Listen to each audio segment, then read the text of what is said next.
Usapan kagabi ang Instagram post na ito ni Jack Roberto. Si Jack ang napiling gumanap sa episode ngayong Sabado ng Magpakailanman kung saan itatampok ang buhay ng viral macho dancer na si Dante Gulapa. Si Jack ang gaganap bilang ang binatang Dante, habang si Dante naman mismo ang gaganap sa kanyang buhay. Kwento ni Jack, mismo ang dating macho dancer nagturo sa kanya kung paano gumiling. Marami rin daw natutunan si Jack sa naging buhay ng internet sensation. Yung palang buhay niya talagang grabe masalimuot. Talagang ito yung literal na kapupulutan mo ng aral. Nag-viral ang dance moves ni Dante, partikular ang kanyang eagle pose sa kantang Kahit Ayaw Mo Na. Kapuso pa rin sina Andre Paras at Joyce Ching. Muling pumirma ng kontrata ang dalawa sa Kapuso Network at sa GMA Artist Center.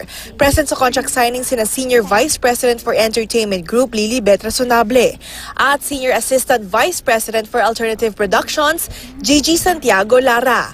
Napapanood si Andre sa Sunday Pinasaya at magiging co-host sa pagbabalik ng singing contest na The Clash, kung saan nahahasa raw ang kanyang talento sa hosting. Napapanood naman si Joyce sa afternoon prime series sa Dragon Lady.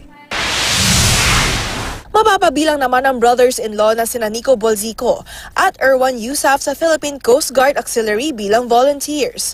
Sa Instagram na mister ni Solen Yusaf, honor daw si Nico sa PCGA 408 Squadron, isang voluntary non-government and non-political organization ang PCGA kung saan ang mga miyembro ay sumusunod sa Philippine Coast Guard.